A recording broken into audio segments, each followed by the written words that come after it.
कहानी की शुरुआत होती है एक घायल लड़की लिन से, जो भयानक राक्षसों से अपनी जान बचाकर भाग रही होती है।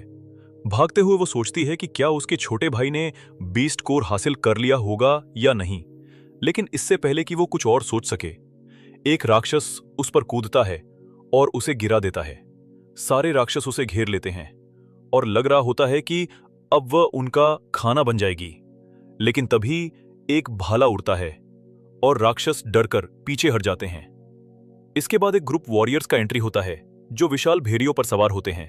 उनके लीडर वुआंग अपने डिप्टी को कहते हैं कि इसे वो खुद संभालेंगे। फिर वो एक ताकतवर आई स्पेल कास्ट करते हैं। सभी लोग हैरानी से देखते हैं जब वो उड़ने लगता है और पूरी मेन कैरेक्टर वाली एंट्री करता है। फिर सभी राक्षसों को एक ही वार में खत्म कर देता है। रात को वुआंग एक सपना देखता है जिसमें एक सुंदर लड़की कहती है कि अब वे पति पत्नी हैं। लेकिन इससे पहले कि वुआंग कुछ पूछ सके, उसकी मींड खो जाती है और सामने उसके डिप्टी का मोटा चेहरा होता है।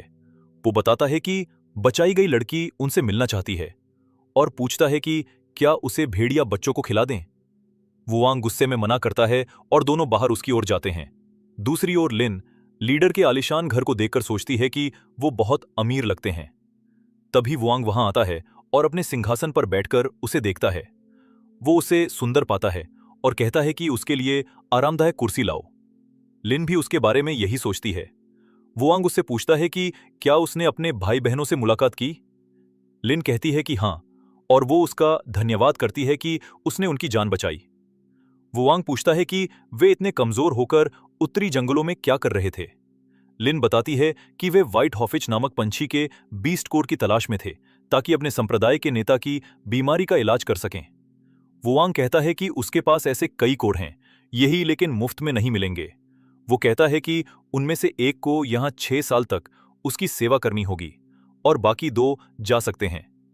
लिन थोड़ी सोचती है और कहती है कि वो यहां रुककर उसकी सेवा करेगी।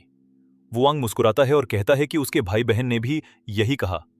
फिर वो अपने डिप्टी को आदेश देता है कि उन्हें कोर देकर दक्षिण भेज दिया जाए। वो सोचता है कि लिन मासूम है लेकिन अच्छी है और उसे कुछ सबक। ये सुन फिर वुआंग कहता है कि उसका असली नाम चेंगबा है, लेकिन उसने ताओ का नाम वुआंग अपना लिया।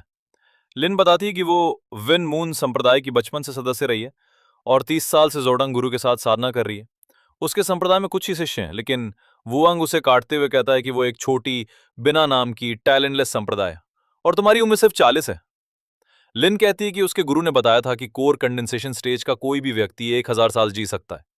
लेकिन वुआंग फिर उसे काटते हुए कहता है कि उसे पता है कि स्पिरिचुअल और फिजिकल 2 प्रकार की साधनाएं होती हैं। उसका खून कमजोर है, इसलिए उसने स्पिरिचुअल साधना को चुना। लेकिन वो उड़ भी नहीं सकती, यानी वो अभी गोल्डन कोर से भी नीचे है।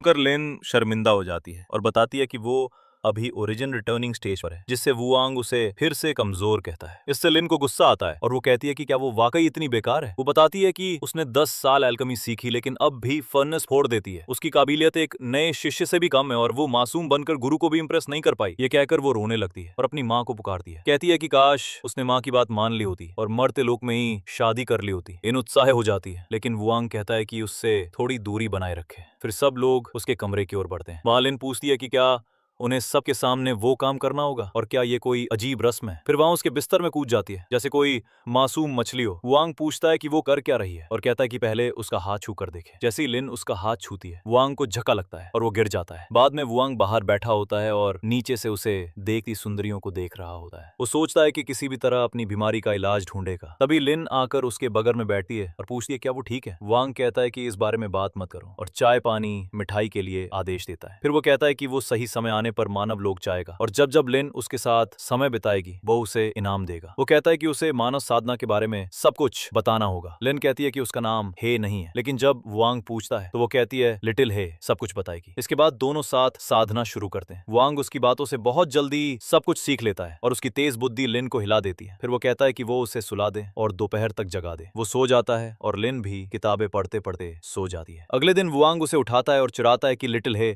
कितनी आलसी है, लेकिन फिर उसकी बॉडी स्पिरिचुअल एनर्जी को अब्सॉर्ब करने लगती है, जिससे लिन चौंक जाती है। लेकिन उसकी बॉडी गड़बड़ करने लगती है और वो खून थूकता है। वुआंग घबरा जाता है और डिप्टी से कहता है कुछ करो। डिप्टी गार्ड की ओर इशारा करता है, जो कहता है कि वो पहले से शादीशुदा है और वो सोचता है कि शायद स्टार समनिंग तकनीकें मानव साधना से मेल नहीं खा रही हैं। तभी उसकी माँ स्टार टेम्पल से टेलीपैथी में उससे बात करती है। वो पूछती है कि वो क्यों मानव साधना सीख रहा है। वांग कहता है कि ये उसकी उम्र बढ़ा सकती है और बीमारी ठीक कर सकती है। माँ कहती है कि भाग्य से खेलना ठीक नहीं, लेकिन फिर भी वो उसे एक आर्टिफैक्ट देती है जो उसे छुपा कर रखेगा। इसके बाद वांग होश में आता है और कहता है कि अब वो दादी को टहलाने ले चलेगा। दादी कहती हैं कि उसके पिता 1000 साल पुराने थॉर्नडाइक बीस्ट से उसका ट्रायल करा रहे हैं। वांग समझता है कि ये उसके भले के लिए। दादी बताती हैं कि उन्होंने राक्षस को थोड़ी चोट लगवा दी है ताकि उसके प्यारे पोते को मुश्किल ना हो। अगले दिन वांग ट्रायल के लिए तैयार होकर मैदान में पहुंचता है, लेकिन उससे पहले ही एक उल्का पिंड जैसी चीज गिरती है और उसमें से विशाल दैत्य निकलता है। उसकी माँ लेडी किंगसू मदद करने निकलती है, लेकिन बाकी